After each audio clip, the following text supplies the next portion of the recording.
तो दोस्तों, आप लोगों के प्यार से हमारे चैनल पर 50 सब्सक्राइबर पूरे हो गए हैं। अगर आपको मेरी कहानियां अच्छी लगती हैं तो आप मुझे कमेंट में अपना फीडबैक जरूर दिया करिए। तो आज मैं आपको दो कहानियां सुनाने वाला हूँ। एक जो कहानी है वो मुझे एक सब्सक्राइबर ने भेजी हुई है। एक जो घटना उनके साथ घटी थी बचपन में, उस घटना को मैंने कहानी में रूपांतरित किया है। और दूसरी जो कहानी है वो हमें नितिन कुमार जी ने भेजी है। उन्होंने हमें पहले भी 3-4 कहानियां भेजी है और ये उन्हीं का एक खुद का अनुभव है जो मैं आपके साथ साझा करने जा रहा हूँ। तो चलिए अब बिना वक्त ज़ाया किए कहानी शुरू करते हैं। नमस्कार दोस्तों, मेरा नाम संजय है और ये जो घटना है ये हमारे साथ तब हुई थी जब हम 9वीं कक्षा में पढ़ा करते थे। ये उस रोज की घटना है जब हम कुछ दोस्त खेलने चले गए थे। दरअसल हम गांव के आसपास ही किसी खेत में या किसी स्कूल के ग्राउंड में जाकर कोई भी खेल खेला करते थे। लेकिन एक रोज कुछ लड़कों ने हमें बताया कि उन्होंने एक नई जगह खोज निकाली है जो कि खेलने के लिए बहुत अच्छी और शांत भी है। तो उसी के अगले रविवार हम साइकिल लेकर सारे दोस्त वहां खेलने चले गए। अब सुबह सुबह हम 10 या 11 बजे वहां पहुंच गए थे, लेकिन घंटे भर में ही हम सभी वहां बहुत ज्यादा थक गए थे। एक तो वो जगह बहुत ही ज्यादा वीरान थी और खुली जगह होने से तेज धूप के कारण गर्मी भी बहुत ज्यादा लग रही थी। हमारे पास जो पानी था वो भी खत्म हो चुका था। तेज धूप थी और हमें समझ नहीं आ रहा था कि हम अब आगे क्या करें। तो हम वहीं एक जगह पर एक पेड़ के नीचे छांव में बैठ गए। अब हम में से एक लड़का था कुलदीप। उसका कहना था कि ये जगह बहुत ही अजीब है, लेकिन अजीब होने के साथ साथ वो जगह हम में कुतूहल भी पैदा कर रही थी, क्योंकि हमारे गांव के आसपास होते हुए भी हमें उसके बारे में इतना पता ही नहीं था। कुछ दोस्त थे, वो घर वापस जाने के बारे में बात कर रहे थे। वो थके हुए थे और पीने के लिए पानी भी नहीं बचा था। थोड़ी बहुत भूख भी लग रही थी। बाकी सबका कहना था कि चलो इस जगह को एक्सप्लोर करते हैं। अब जो मना कर रहे थे वो भी धीरे धीरे अंदर जाने के लिए राजी हो गए और फिर हम उस जगह में घूमने निकल पड़े।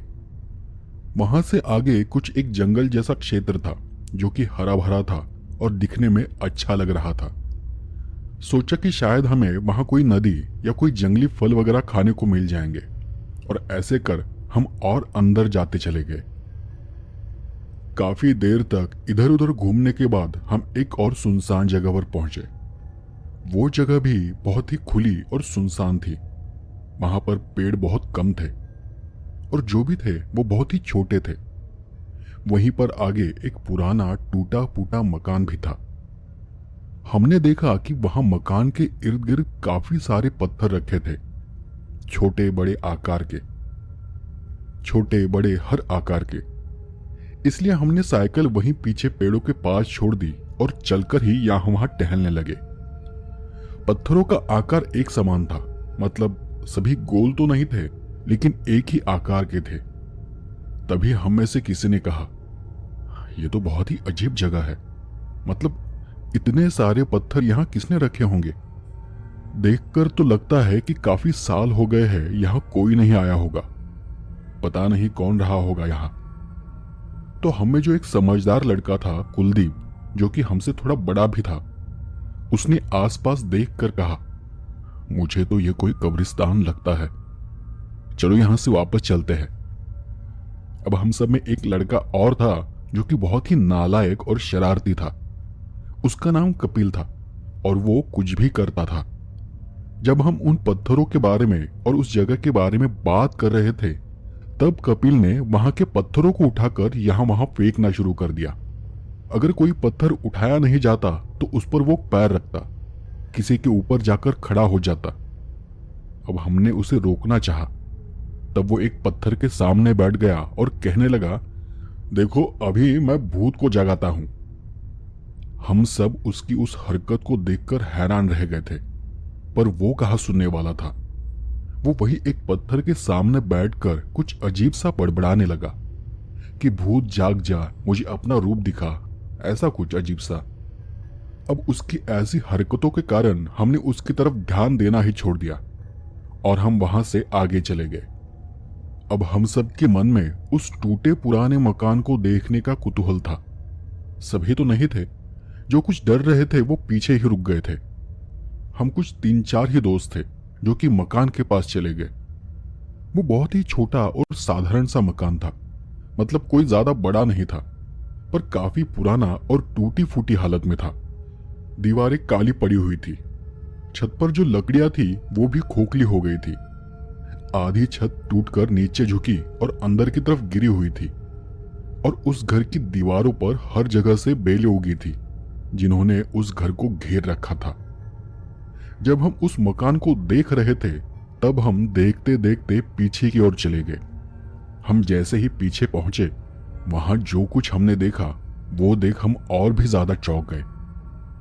घर के पीछे दूर एक जगह एक छोटा सा पेड़ था। उस पेड़ को साड़ी पहनाई हुई थी।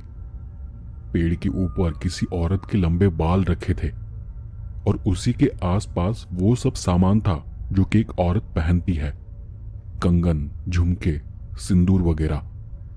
उस पेड़ को किसी औरत का आकार दिया गया था, और शायद वहीं पर किसी की बलि भी दी गई थी, क्योंकि वही जमीन पर सूखे पत्तों पर काला सूखा खून भी नजर आ रहा था। वो सब देख हमें इतना तो समझ आ गया था कि ये सब कुछ हुए बस कुछ ही दिन हुए हैं। हाल ही के कुछ दिनों में किसी ने वहां आकर बलि दी है। तो हम में जो बड़ा था कुलदीप, उसने कहा कि ये कोई करने का प्रकार लगता है। अब हम थोड़ा घबरा गए और हम सब ने एक दूसरे को देखा। हमने इशारों इशारों में ही वहां से निकलने का निर्णय लिया। हम बस पीछे मुड़े ही थे कि तभी वहां पर कपिल आ पहुंचा। हमारे पीछे खड़े होकर वो कहने लगा, अबे ये किसकी गर्लफ्रेंड है? उसने ऐसा कहा और उसके साथ मजाक करने लगा। वहां की मिट्टी उठाकर उन बालों पर डालने लगा। हम सब उस पर चिल्लाने लगे तो उसने कहा, अरे ये तो बिल्कुल संगीता जैसे दिखती है ना। और वो ऐसे ही मजाक करे जा रहा था, और आखिर में जैसे ही उसने उन बालों को छूने की कोशिश की, एक बहुत ही भयानक सी आवाज हमने सुनी। वो आसपास के पेड़ों से या फिर शायद उस घर से हमें सुनाई दी। अब मैं आपको बता तो नहीं सकता कि वो आवाज असल में कैसी थी, पर वो बहुत ही अजीब थी, जैसे कोई दर्द और गुस्से दोनों में चीख रहा हो। उस आवाज को सुनकर हम इतना घबरा गए कि हम वहां से तेज चलते चलते भागने लगे। कुछ थोड़ा आगे जाने पर हम थोड़ा धीमे हो गए और हमने पीछे देखा, क्योंकि हमें महसूस हुआ कि कपिल हमारे साथ नहीं था। हम सब ने तेजी से चलते हुए ही पीछे मुड़कर देखा तो कपिल वहीं घर के पास खड़ा था, और उसके ठीक बगल में एक काली धुंधली सी परछाई खड़ी थी। उसे उस परछाई के बारे में पता था या नहीं हमें नहीं मालूम, लेकिन वो उसकी तरफ ही इशारा कर रही थी। हमने वहीं खड़े खड़े उसे अपने पास आने का इशारा किया, लेकिन वो बस हमें देखकर हंस रहा था और बड़े आराम से चल रहा था। अगले पल हमने देखा कि वो जो परछाई थी वो जमीन से उछलकर अचानक से छत पर चली गई। उसके बाद फिर वो जमीन पर आ गई, और वो बार बार ऐसा कर रही थी, बार बार उछल रही थी, कभी छत पे कभी जमीन पर। और वो देखकर तो हमारा दिमाग सुन्न सा रह गया। हम बाकी सब वो देखकर वहां से भाग खड़े हुए। कपिल तो आराम से चलकर आ रहा था। काफी दूर जाकर हम रुक गए। करीबन 10 से 15 मिनट बाद कपिल पीछे से आराम से चलते हुए हमारे पास आ गया। हम सब ने उसे बहुत गालियां दी, बहुत डांटा, और फिर उसे साइकिल पर बिठाकर घर चले गए। तब हम बहुत ज्यादा डरे हुए थे, क्योंकि अगर कपिल कुछ देर में वहां नहीं आता तो हम सीधे घर जाकर सब बताने वाले थे। पर वो सही सलामत था, उसे कुछ नहीं हुआ था। घर पहुंचते पहुंचते हमारी हालत खराब हो चुकी थी। अब दिन भर हम इस विषय पर बात कर रहे थे, लेकिन हमने घर वालों को उस घटना के बारे में कुछ भी नहीं बताया। फिर रात हो गई। रात मैं मेरे दादी के कमरे में उसके पास ही सो रहा था कि अचानक बीच रात में किसी ने जोर जोर से हमारा दरवाजा खटखटाया। उस आवाज को सुनकर मेरी हालत ही खराब हो गई थी, क्योंकि दिन भर जो मैंने देखा था उसका असर अब भी दिमाग पर था।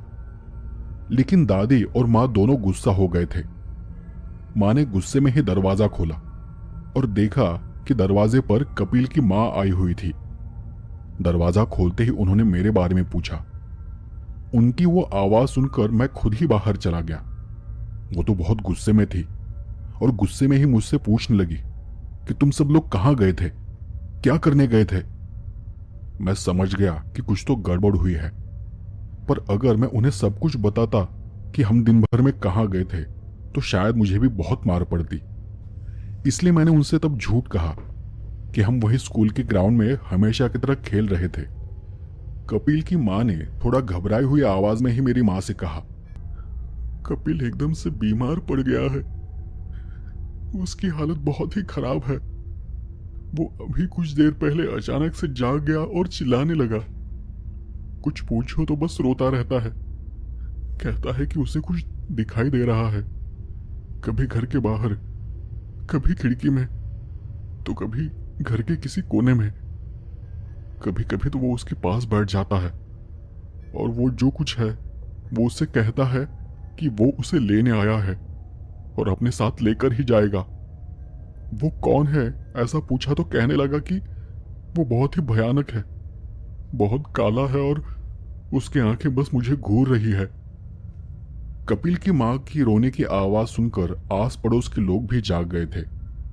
गांव में रातों रात हल्ला हो गया। कुछ ही देर में पूरे गांव में खबर फैल गई। उनके घर के आसपास काफी लोग जमा हो गए थे और साथ ही साथ हम सारे दोस्तों की भी नींद उड़ गई थी। हम सब दूर से ही कपिल को देख रहे थे। वो बस पागलों की तरह यहां वहां भाग रहा था। कभी कहीं बैठ जाता, कभी उठता और फिर से भागने लगता। कभी किसी के पीछे छुपकर कहता कि वो देखो, वो वहां खड़ी है, मुझे घूर रही है। आखिरकार हम सब में जो बड़ा था, कुलदीप, उसने कपिल के घर वालों को बताया कि आज हम एक नई जगह खेलने गए थे जो कि पहाड़ों के पीछे है, यहां से 7-8 किलोमीटर दूर। और उसने ये भी बताया कि वहां कपिल ने क्या क्या किया और हमने वहां क्या क्या देखा। वो सब सुनते ही उसके पिताजी ने तुरंत उसे गाड़ी में डाला और उसी वक्त उसे कहीं लेकर चले गए। उस रात हम सबको बहुत मार पड़ी। कपिल और उसके घर वाले 2-3 दिन तक घर नहीं आए थे। पता नहीं वो कहां गए थे और वहां क्या हो रहा था। ठीक 5 दिन बाद कपिल के घर वाले वापस आ गए। जब वो आए तो उनके साथ कपिल भी था, लेकिन उसकी हालत इतनी खराब थी कि उससे चला तक नहीं जा रहा था। शरीर का पानी जैसे सूख चुका था। उसकी सिर्फ हड्डियां दिखाई दे रही थी। आंखें बड़ी बड़ी और बाहर आई हुई थी। सर के बाल उधड़े हुए थे और उसके मुंह से बार बार लार टपक रही थी। वो किसी पैरालाइज्ड बीमार इंसान की तरह था और ये सब कुछ उसके साथ इन 2-4 दिनों में हुआ था। जब हम कुछ दोस्त उसे देखने उसके घर गए तो उसने सिर्फ एक नजर उठाकर हमारी तरफ देखा और वो वैसा ही बेजान सा पड़ा रहा। उसके सिर्फ होठ हिल रहे थे, लेकिन उसके मुंह से कोई आवाज नहीं आ रही थी। उसकी हालत देख हमसे आगे कुछ भी बोला नहीं गया और हम चुपचाप वहां से चले गए। उस घटना के कुछ 6-7 महीने बाद कपिल की हालत ठीक तो हो गई थी, लेकिन वो ना पहले जैसे किसी से बात करता था और ना ही हमारे साथ खेलने आता था। उसके शरीर में हमेशा के लिए कुछ व्यंग पैदा हो गया था। वो थोड़ा टेढ़ा चलता था और उसके दोनों पैर थोड़े अंदर की तरफ मुड़ गए थे, जिससे वो ठीक से चल नहीं पाता था। शायद उस दिन उसने मजाक मजाक में जो कुछ किया था, उस चीज ने उसे हमेशा के लिए सबक सिखाया था। तो दोस्तों, ये थी आज की पहली कहानी। अब मैं आपको दूसरी कहानी सुनाता हूं, जो कि हमें नितिन कुमार जी ने भेजी है। नमस्कार मित्रों, मेरा नाम नितिन कुमार है। आज की कहानी छोटी जरूर है, पर यह मेरे साथ घटी एक सत्य घटना है। शनिवार 9 दिसंबर 2023 की रात के 2 बजे का समय हो रहा था। मैं मेरे दोस्तों के साथ बाहर घूमने गया था। मौसम भी मस्त लग रहा था। बाहर ठंड थी और बादल छाए हुए थे। मैं अपने 3 दोस्तों के साथ बाइक से गया हुआ था। कुछ दिनों से मूड सही नहीं था, तो सोचा कि आज बाहर कहीं घूम लेते हैं। वहीं कहीं अच्छी सी जगह से खाना खाकर हम शाम तक घर आ जाएंगे। तो हम लोग गर्म कपड़े पहनकर घूमने निकल गए। बाइक से आजू बाजू चलते एक दोस्त ने बात छेड़ दी कि आपको तो कई बार ऐसी जगहों पर बहुत कुछ महसूस होता होगा, जैसे कि भूत पिशाच आत्माएं या देवता उपदेवता जैसा कुछ। तो मैंने जवाब में कहा, हाँ होता है, कई बार होता है, पर मैं हर बार बताता नहीं हूं। उस दौरान हम जहां से गुजर रहे थे वहीं सड़क के किनारे मैंने एक औरत को देखा। ऐसी ठंड में खेत के किनारे वो लाल साड़ी में लगभग 5 से 8 साल के बच्चे के साथ खड़ी थी। उसे देख मुझे थोड़ा अजीब सा अनुभव हुआ था, लेकिन हम वहां से आगे चल दिए। दिन भर हमारी बातों का टॉपिक आत्माएं, पारलौकिक जगत और मेरे अनुभव पर ही रहा। वहीं एक ढाबे में हमने खाना खा लिया। खाना स्वादिष्ट था। एक बार सोचा कि घर के लिए भी खाना पैक करवा लेता हूं, पर फिर नहीं करवाया।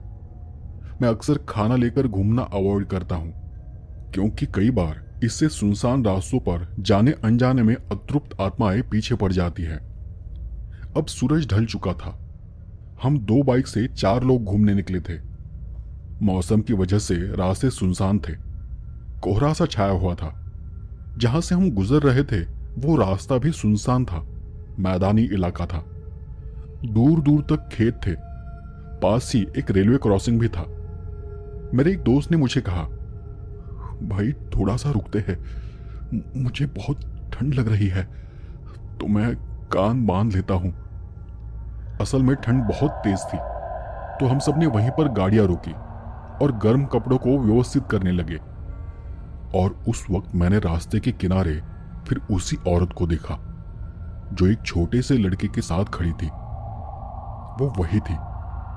उसने लाल साड़ी पहनी थी और दूर से हमें देख रही थी।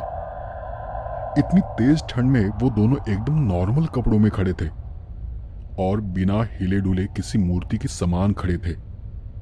शाम के हल्के अंधेरे में उनका आकार मुझे स्पष्ट दिख रहा था। उनकी वो आंखें उतनी दूर से किसी बिल्ली की तरह तेज सफेद चमकती हुई दिखाई दे रही थी। मुझे कुछ अजीब सा एहसास हुआ और समझते देर नहीं लगी कि वो कोई आत्मा है जिसे मैंने जाते समय भी देखा था। मैंने हमेशा की तरह अपने दोस्तों को नहीं बताया और बातें करते हुए वहां से आगे निकल गया। रास्ते पर एक छोटी नदी को क्रॉस करते वक्त पुल के किनारे मैंने एक झलक भर के लिए उसे फिर से देखा, पर वो अस्पष्ट से दिखाई देकर ओझल हो गई और मैं चुपचाप ही रहा। उसके थोड़ी देर बाद हम वापस घर आ गए। मुझे शरीर में भारीपन सा लग रहा था। मैं कभी भी बाहर से आने के बाद सीधे अपने देवस्थान पर नहीं जाता, क्योंकि बहुत तरह की जगहों पर घूमने की वजह से बहुत तरह की अशुद्धि शरीर में लग जाती है। और ठंड की वजह से रजाई ओढ़कर लेट गया।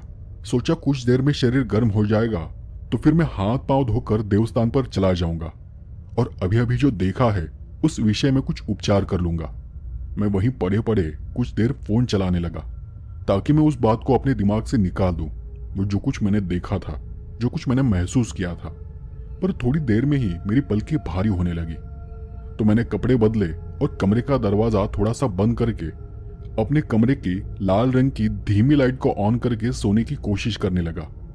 मैं हमेशा ही लाल रंग की लाइट ही लगाता हूँ, क्योंकि तेज रोशनी में मुझे नींद नहीं आती। और फिर कुछ ही देर में मेरी नींद लग गई।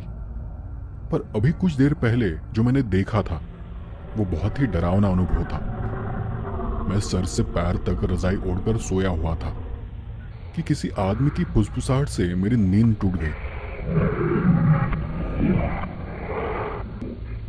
वो क्या कह रहा था मैं समझ नहीं पाया,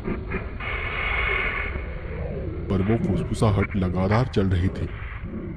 मैंने रजाई में ही करवट ली और थोड़ा सा सर बाहर निकाल कर देखा तो वो मेरे बाजू में ही एक कुर्सी पर बैठा हुआ था। उसके चेहरे पर कोई भाव नहीं थे और वो लगातार कुछ बोल रहा था, सिवाय होठ हिलाने और मुझे घूरने के अलावा न तो वो हिल पा रहा था और न ही अपनी पलक झपक रहा था। उसके चेहरे पर बहुत जख्म थे जिनसे खून रिस के सूख चुका था। वो फटी हुई गंदी सफेद शर्ट पहने हुए अपने दोनों हाथ अपने घुटनों पर रखकर कुर्सी पर एकदम सीधा बैठा हुआ था और ऐसे बैठकर वो लगातार कुछ बुदबुदा रहा था। उसे देखते ही मेरे शरीर में मानो बिजली से दौड़ गई। और मैं एकदम से अपने बिस्तर में उठकर बैठ गया तो वो जो कुछ था वो अचानक से अदृश्य हो गया। मैं सोच में पड़ गया कि कहीं मैंने कोई सपना तो नहीं देखा था, पर करवट लेते वक्त ही मेरी नींद खुल गई थी।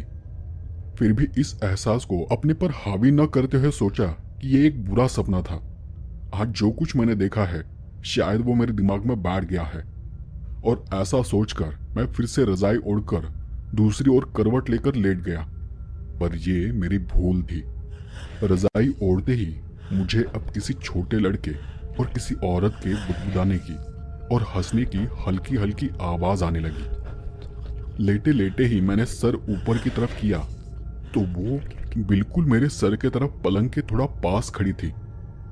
मैंने गौर से देखा, ये वही औरत थी जिसे मैंने रास्ते पर देखा था। मैंने अपने सिर के सीध में उसके कमर के निचले भाग को देखा। उसके बाल खुले थे और वो अपना सर झुकाकर मेरे कान की तरफ मुंह करके कुछ कह रही थी। मैं हिल नहीं पा रहा था, कुछ बोल नहीं पा रहा था, यहां तक कि अपना शरीर भी मुझे बहुत भारी लग रहा था। मैं उसकी फुसफुसाहट को लगातार अपने कान में सुन रहा था, और वो क्या कह रही थी समझ नहीं आया। करवट लेने का मैंने बहुत प्रयास किया। उस वक्त मेरे मुंह से आवाज तक नहीं निकल रही थी, और फिर मैंने टूटी फूटी भाषा में ही अपनी देवी का नाम कहा।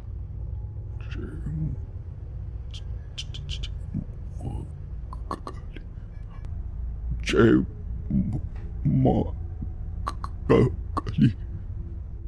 तो अचानक से मैं दूसरी ओर की करवट पर मुड़ गया, पर दूसरी ओर करवट लेते ही देखा कि वो छोटा बच्चा मेरे कमरे में यहां वहां दौड़ रहा है।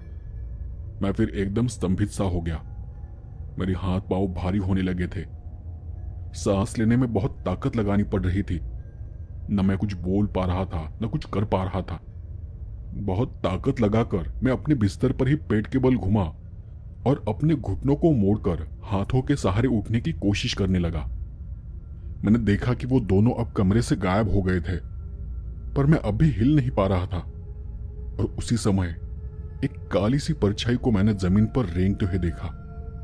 वो यहां वहां जमीन पर उड़ते हुए कपड़े की तरह रेंग रही थी, पर उनमें से किसी ने भी मुझे या मेरे बिस्तर को छुआ तक नहीं। मैंने अपने गले में मोटे दानों की रुद्राक्ष माला और कंठी पहनी हुई है। इस पूरे समय मैं उनकी गर्मी को अपने गले पर महसूस करता रहा। मैं ताकत लगाकर बिस्तर से सरकते हुए उतरने का प्रयास करने लगा। उस वजह से घुटने और हाथ के पंजों के बल मैं पलंग से छोटे बच्चे की तरह उतरा और देखा कि दरवाजे की कुंडी अंदर से लगी हुई है, जबकि मैंने कुंडी नहीं लगाई थी। मैं पंजों और घुटनों के बल ही दरवाजे के पास पहुंचकर कुंडी खोलने के लिए ताकत लगाने लगा, पर मैं किसी चुंबक की तरह जमीन पर चिपक रहा था। मेरी जीभ भी भारी होकर मेरे मुंह से चिपकी हुई थी। मैंने बहुत ताकत लगाकर बहुत कोशिश करके अपनी आराध्य का नाम पुकारा। जय मां काली, जय मां काली, जय मां काली। तभी एकदम से ऐसा लगा मानो सारे बंधन टूट गए हैं।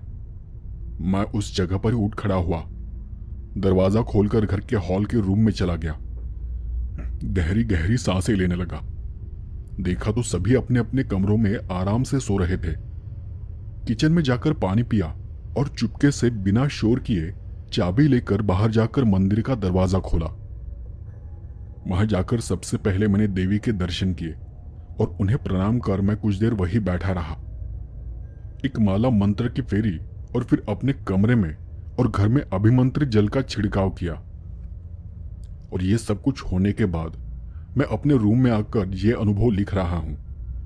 मुझे लगता है कि यह अतृप्त आत्मा उस जगह से पीछे आ गई है।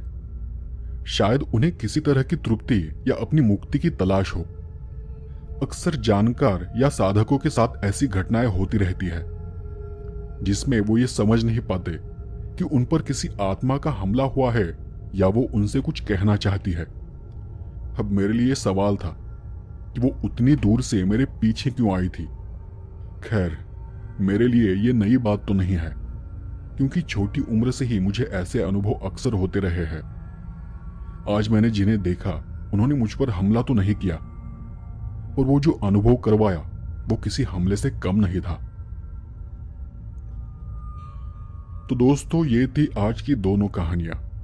तो आपको ये दोनों कहानियां कैसी लगी मुझे जरूर बताएं, और बताने के लिए मुझे कमेंट जरूर करें। और अगर आपको कहानी पसंद आती है, आपको वीडियो पसंद आती है, तो भर भर के लाइक जरूर करें। और इसी तरह बने रहिए मेरे साथ। जल्द ही मिलते हैं एक नई कहानी के साथ अगले एपिसोड में।